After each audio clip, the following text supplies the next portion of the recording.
I read recently called 2017 the year of the lie.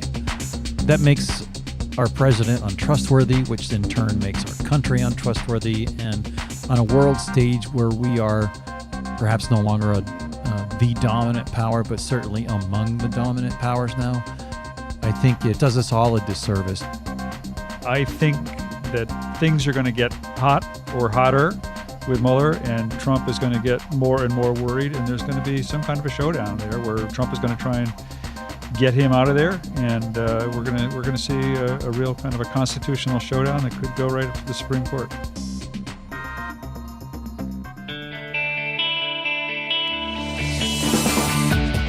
Welcome to the award-winning podcast Lawyer to Lawyer with J. Craig Williams and Robert Ambrogi, bringing you the latest legal news and observations with the leading experts in the legal profession.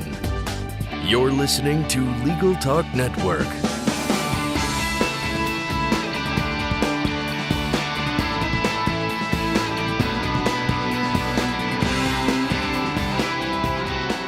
Welcome to Lawyer on the Legal Talk Network. I'm Craig Williams, coming to you from Southern California. I write a legal blog called May It Please the Court and have out a Christmas book for children called The Sled. Wait a minute, you have a Christmas book for children? I never heard about this, but I wrote it for my grandchildren. Craig. Good for you. Good for you. Got published. Good for you.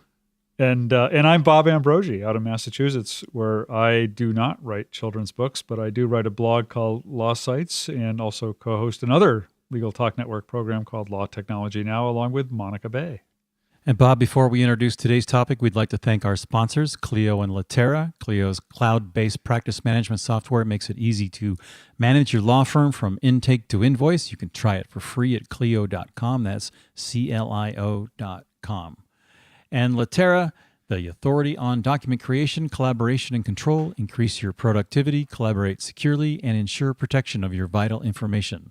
Learn more at www.latera.com.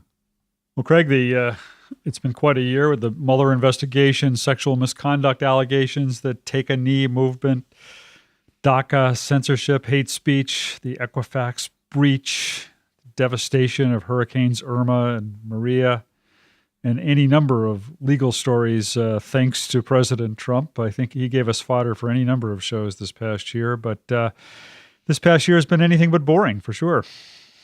Yeah, no kidding. But today on Lawyer to Lawyer, we're going to take a look at the year in review. We're going to reach into our mailbag and collect some questions from our audience and colleagues, and in addition, talk about the show, the law, and, oh my God, even us. That we're going to do. And I guess we're going to slightly be interviewed here because to help us ask questions from our mailbag, we have our longtime producer of Lawyer to Lawyer, Kate Nutting, joining us. Kate, welcome to the show. Absolute thrill to be here with you guys. Is this the first time you've actually been on the show as a... It's true. I've been kind of pushed off for years. I'm the woman behind the curtain, I guess you say. So. Except we hear you on the commercials. Yes. Yeah, it's like my voice from 2005, but, yeah. I'll take it. You've been producing our show for how long? What year did you start? I started with Luann Reeb back in 2005, and I think up till about 2012 maybe? I can't even remember. And then I came back just a couple years ago, so love it. So almost as long as we've been doing the show. Yes, and I want to take this time to thank you two, along with our fabulous staff, just for years and years of fun. You guys are so interesting. You're great interviewers. I've learned so much from you, both of you, about the law, about life. So I just want to start off the show by saying that and just to extend my gratitude to both of you. Well, I think we can just stop right there. Call it a wrap. Good show, everybody. Yeah, See you next time. It's almost like Howard Stern having Kate on the show for the first time. There you go. Like Howard Stern. Yeah. All right, I'll try and figure that one out. But actually, Kate, hey, let me just say the same about you, because what our listeners don't know, or some of them have started to figure it out, is that you do all the work. Craig and I just show up, but you do all the work in terms of lining up the guests and getting the shows all lined up and helping us pin down the topics and everything else. And It's a lot of work. It's surprisingly a lot of work, and you do a great job. So I really appreciate everything you've done for us. Oh, you guys are too kind, and we have a great staff. And Adam Cameras, we have Lawrence Coletti, Adam Lockwood, Kelsey Johnson, Samantha Cole. We have a big staff, and they're all amazing. So today I get to interview you, which is the fun part. So does that mean we have to turn the mic over to you now, Kate? Yes, you're going to right now. And what we did is we gathered some questions from colleagues, co-hosts, friends, and came up with a list of questions. And I'm going to start it off. I'm just glad to know we have friends. You do have friends, and they adore you, and they love what you do. So, hey, it's good to have friends in the law. So, yeah. I'm going to start my first question, and let's start with Craig on this one. Our first question is from Law Technology Now host Monica Bay. Monica actually wrote a piece titled "The Weinstein Effect." Weinstein, the power of the sun. Her question is, with the astounding number of women who are standing up to sexual molesters, usually high-level men, how will this change the legal community? Will we finally see equal pay and opportunities for women and other people who are not white, straight men? Craig, you take that question.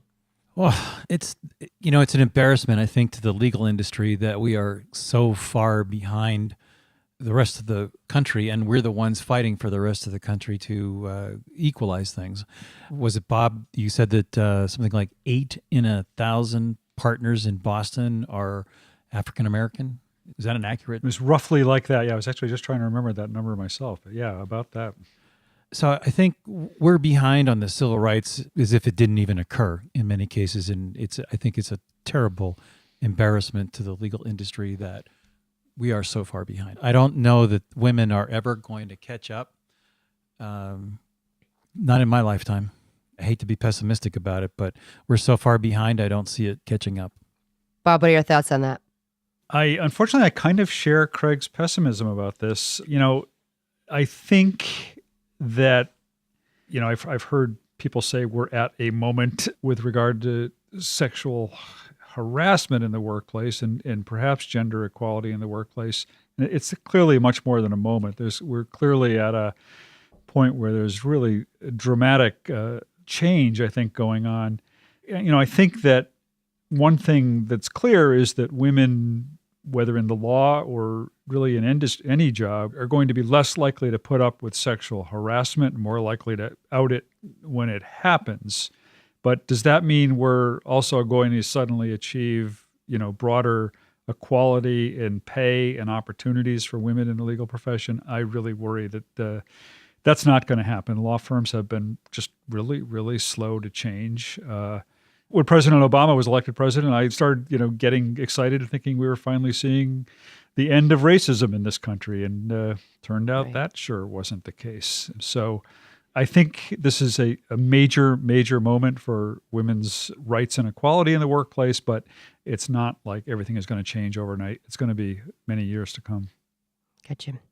Now, Dennis Kennedy is a friend of all of ours here, co-host of the Kennedy Ma Report. His question to the both of you was, what podcast or podcasts would you recommend that new listeners start with and longtime listeners go back and give a re-listen? Bob, let's start with you. And I'm assuming he just means in general. I mean, he's not talking about our podcast, but just in general. I mean, I think if you've never listened to a podcast before, the best way to get introduced to the medium is to go back and listen to the Serial podcast from 2014, which was the series that sort of tracked the accusations against, somebody who was in fact convicted of a murder and kind of retracked whether that conviction was fair and appropriate. Or another one from a little bit more recently called S-Town, S standing for Shit-Town. But both of those podcasts were just really great examples of what this medium can be, I think. In legal, if you're just starting in legal, any of the Legal Talk Network programs, of course, I would recommend. Another really good one just started its second season is called More Perfect from the producers of Radiolab, WNYC, and I know a lot of people know Ellie Mistal from Above the Law is one of the contributing editors to that podcast and do a great job of kind of taking the Radiolab approach to a show, if you ever heard that on NPR, and applying it to Supreme Court cases. And really interesting show. Right. Craig, what would you recommend? I would suggest your weekly constitutional. I think that the country is really lacking in its understanding of the United States Constitution, and I see it expressed on social media incorrectly all the time, and it seems like I've kind of become a little miniature common law professor to some degree. But I really enjoy your weekly constitutional. It's put out from Montpelier Foundation, and they do a great job. I highly recommend it. This question is from Victor Lee, host of the ABA's Legal Rebels podcast. Based on the lawyers and law professionals you've spoken to, how do they feel about the proposed tax reform package? Well, I'll go first with that one. I think that the general perspective on the tax is that it's a great benefit to corporations and a great benefit to wealthier individuals. And despite what appears to be the promises of the GOP, the GAO says it's going to affect the middle class more than anything else. And I tend to believe them. Mm-hmm. Yeah, and I can't say I've actually talked to all that many lawyers about it, and I certainly have not read through, 1,000 pages of the legislation. As I wonder how many of our representatives in D.C. have actually read it all themselves who are voting on it. But, exactly what Craig just said. I mean, this is exactly what I would have expected from a Republican administration. It's a bill that's going to accelerate income inequality, benefiting the wealthiest people in the country and penalizing middle and lower income people, ultimately, raising taxes on the poor and cutting taxes on the rich. So this particular lawyer isn't too happy about it. I guess, from what I've kind of seen on social media, I'm not really seeing too many fans of this bill. It's surprising to me that the Republicans are making this such a core of their platform when if they have any hopes of winning re-election. And the Republicans themselves have generally pointed out that the tax plan provides a 15% cut to top income earners. Doesn't take a rocket scientist to figure out that we're not going to decrease our spending. So that 15%'s got to be absorbed by somebody else. And there's only a limited amount of people that are left that will be absorbing that cut. Yeah, right. Well, and it will require cuts in federal spending as well. I mean, that's what the analysis seems to be saying, that's another problem with this bill is that federal programs are going to have to be cut. And which program is going to get cut? We'll have to wait and see. This next one, gentleman, is from our old friend, not in age, just Luann Reeve, one of our good friends here. She's the owner of Boston Media Group and the founder of Legal Talk Network. She has a great question for the two of you. And we'll start with Craig. What has made Lawyer to Lawyer such a success for 12 years? Besides, of course, two stellar, smart, and charming lawyers as co-hosts.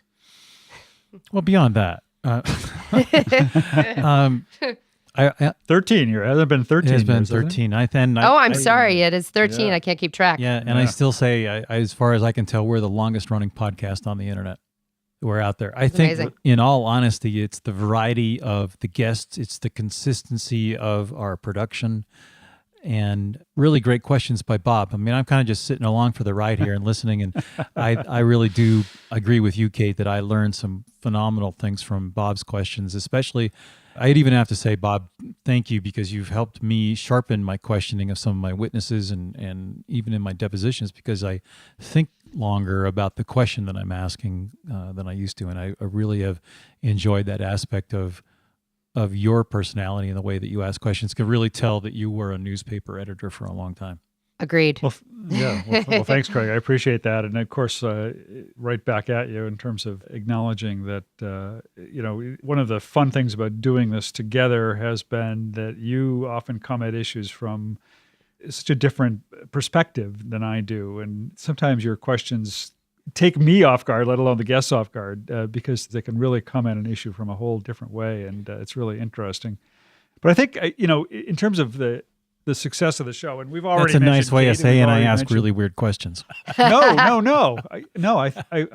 What I mean is I really appreciate the fact that you bring a different perspective than I have. And I think that's, there are times when I think it's difficult having two people hosting a show, and then you'll come up with some question that I would never have thought to ask. And you can just sometimes see some of the guests squirm a little bit in their chairs at the question, and I think that's a really powerful technique. I think it really works well sometimes to have kind of, good cop, bad cop a little bit sometimes. But I just wanted to say that, and then, of course, the great people at the Legal Talk Network, Kate's great production, all of that. But, I think there's something to be said for also the professional production, which when we started out, there were certainly other podcasts 13 years ago, but there weren't all that many. But they tended to be kind of amateurish at that point. People, sitting at home, cobbling it together on their home computers.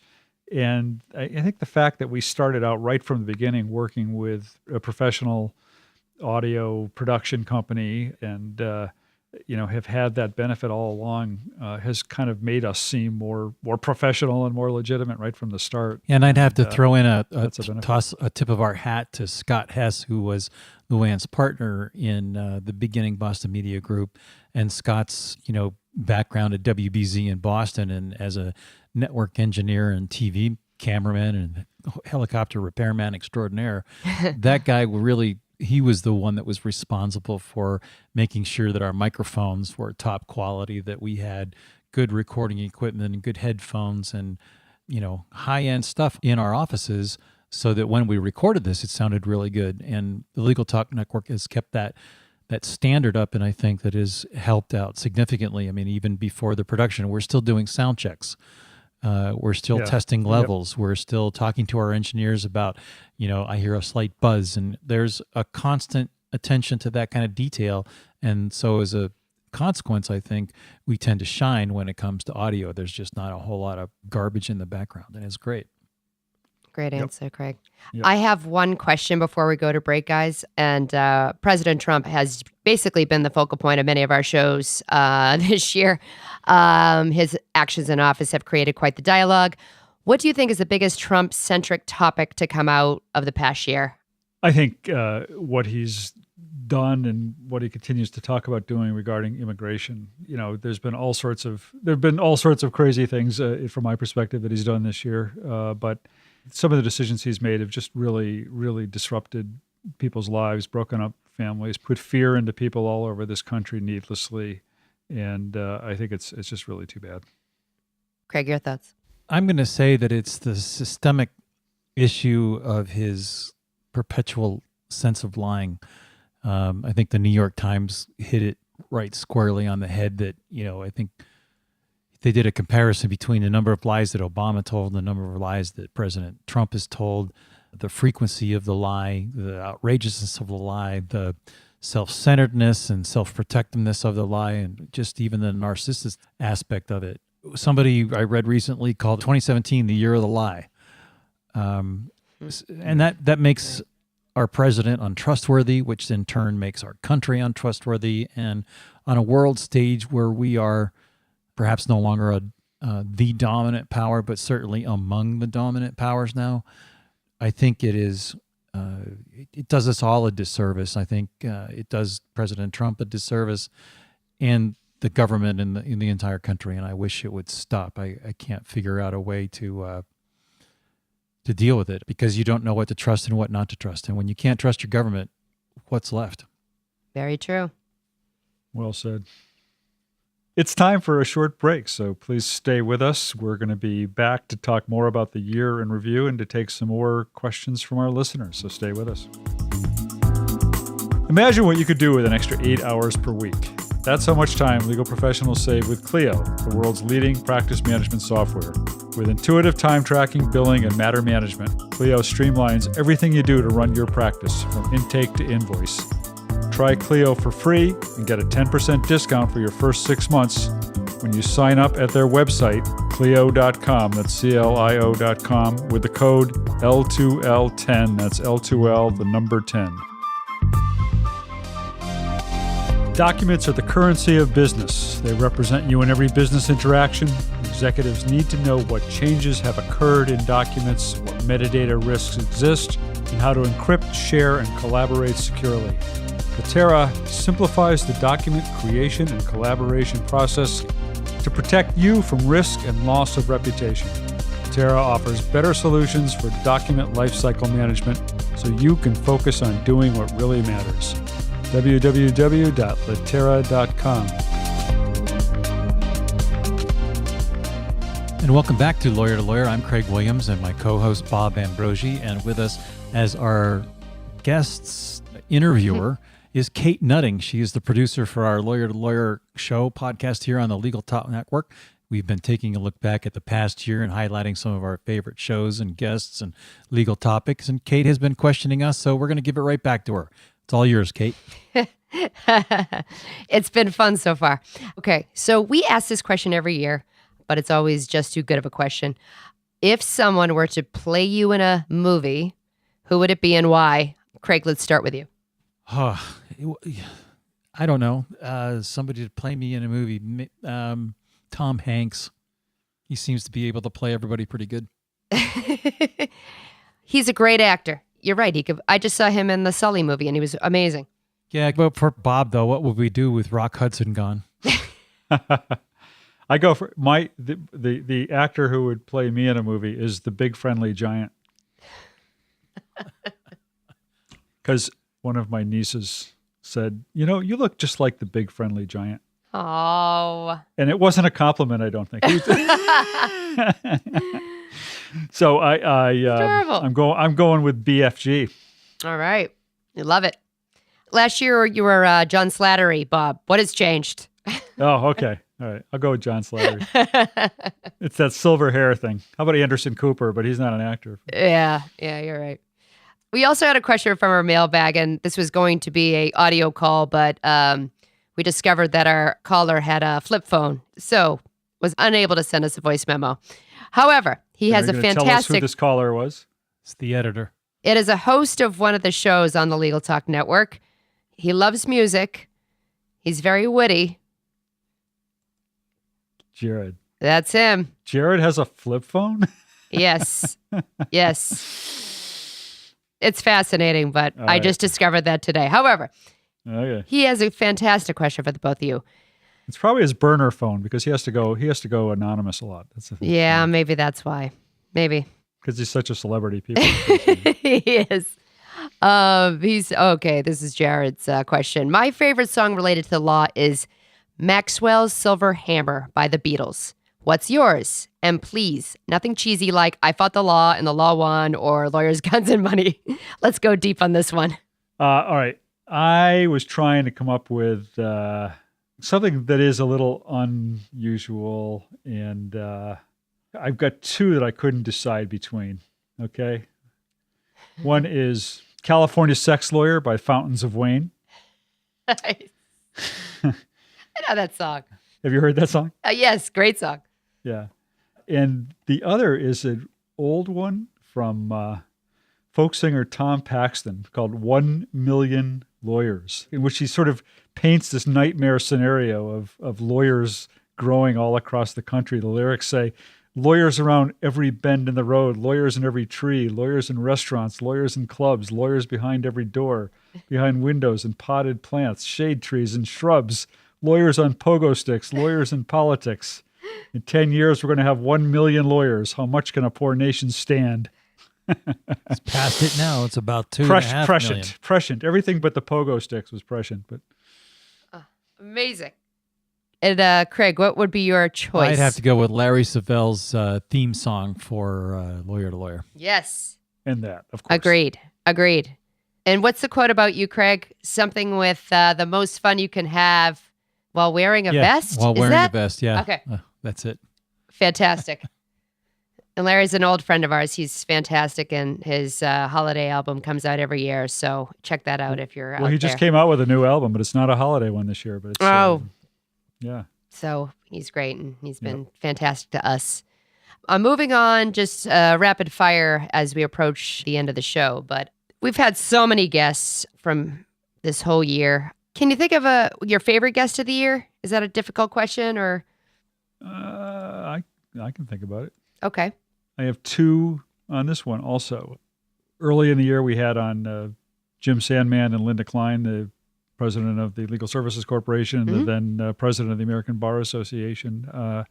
And I just have so much respect for everything both of them have done around the issue of enhancing access to justice in this country. So I was just really kind of honored to have them on and enjoyed talking to them, and would put them up high. I also was very impressed. We did the show on Trump's proposed ban on transgender service members, and we had Bryn Tannehill on that show, who was a service member who left the military in order to transition, and who has been speaking and educating around this issue for some time, and had a lot of admiration for her courage and willingness to talk about all that. So, Craig, what do you think? I thought that the two gentlemen who were on our Electoral College show, I remember John Kaza and Trent England, were some of the most interesting guests we had, because it's such an arcane topic. I had no idea that you could be all of that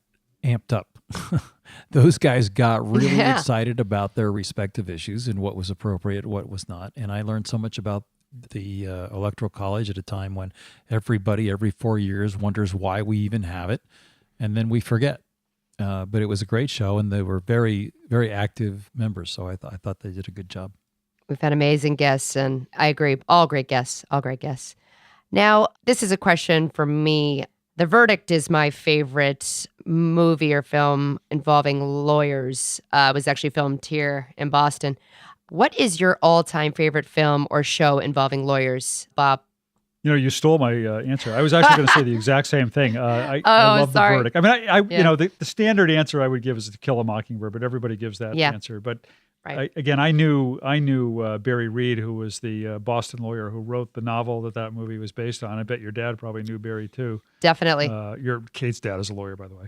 Yeah. And it also co-starred Lindsay Krause, who's sort of a neighbor of mine, and that she lives up here in Gloucester, and she's a regular in theater productions up around here, and based in Boston. And Paul Newman was fantastic in it, and so I'm going to also go with The Verdict. Amazing film. Craig, you're a film buff. What do you think? I was thinking To Kill a Mockingbird, but I would have to say the Scopes Monkey Trial movie. Yep. The one that featured Clarence Darrow and William Jennings Bryan. Just a accurate movie from the standpoint of what happened. One of the books I've written contained a chapter about that trial, and I found that movie tremendously interesting because I thought it tracked Mencken's coverage of it from the Baltimore Sun. I thought it tracked the transcripts that I read very well, and as a trial lawyer, I thought it was accurate about what actually happens in a Southern courtroom. I've been in a couple, and it's a lot different than most other courtrooms. It was a well-done movie, very educational. One of those movies you should see in high school, grade school, so that you get as part of a social studies class or history class, so you get some kind of perspective about how the judicial branch works in the government. Sometimes regular everyday lawyers, solve constitutional issues. Great answer. I'm going to kind of get heavy towards the end. I know we lighten it up a little, but this comes down to the Mueller investigation and President Trump. So it's kind of a two-parter, but I could probably put them together. What do you think we'll see coming out of the investigation? And do you foresee, if something does come about, do you foresee President Trump resigning or being impeached? Well, I'll start it out, Bob. And this ties into my earlier answer about the year of the lie.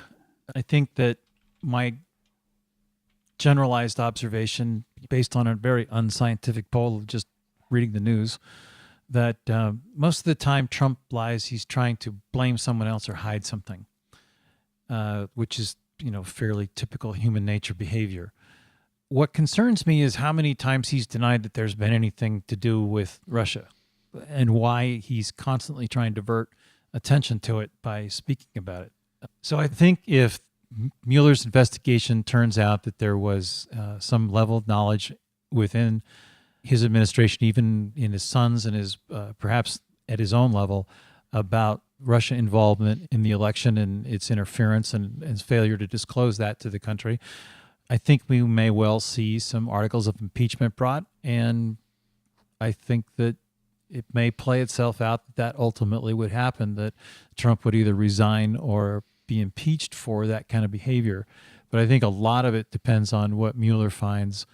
It's interesting now that Trump is complaining about emails when, I think the joke about but her emails became the rally cry of one of the rallying cries of his campaign. And yet now when somebody hands over his emails, he's bound and determined to blame somebody for it. Sure. Yeah, I think we're going to find something. I think we're going to hear something coming out of the Mueller investigation that will suggest some, at least knowledge of, if not complicity in the Russia election tampering. I do think the Trump campaign knew more than anybody's admitted so far. And, certainly if something more comes, I mean, it's going to depend what comes out as to whether Trump gets impeached. But I would like to, take this opportunity to invite President Trump to do the honorable thing and just resign tomorrow, and then we won't have to go through all this. Right. That's not going to happen. Oh, come on. Well, I said something like that in law school once, Bob, and I think from top to bottom, from left to right, covered up 4 blackboards, the professor scrawled a note that I've never forgotten, and he wrote, "Hope springs eternal." Mm-hmm.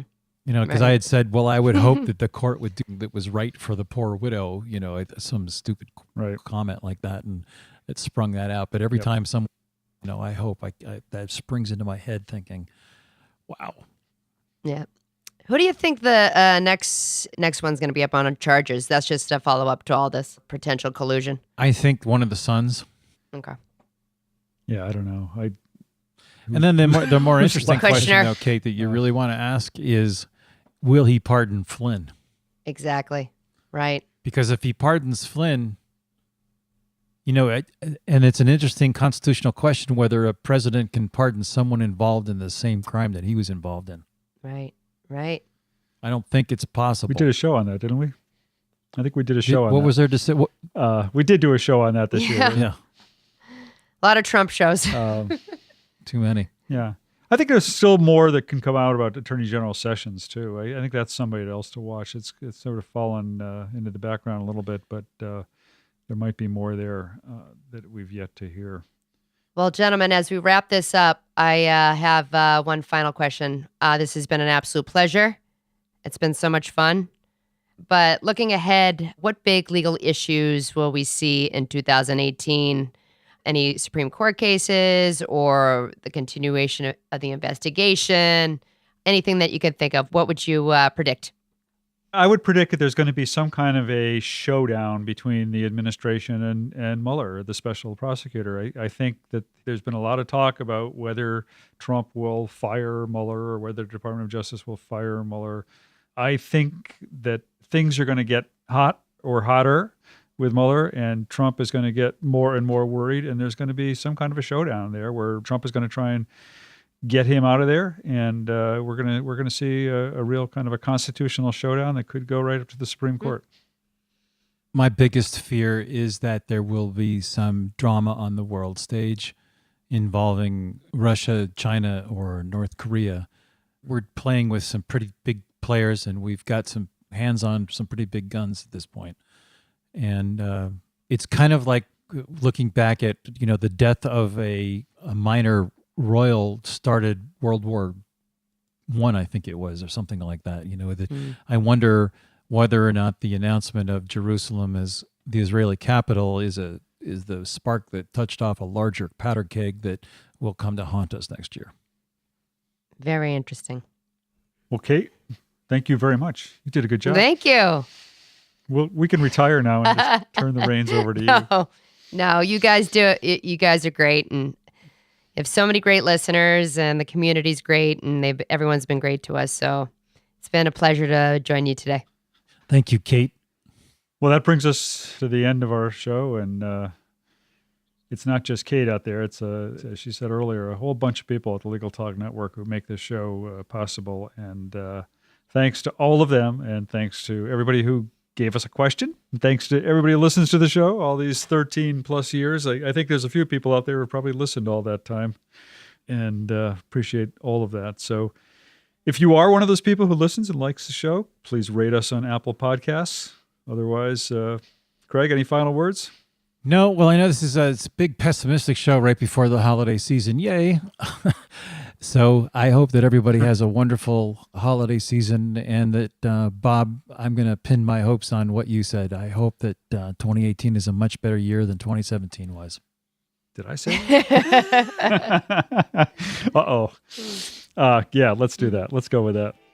All right. Well, thanks a lot. This is Bob Ambrogi. Join us next time for another great legal topic. When you want legal, think lawyer to lawyer.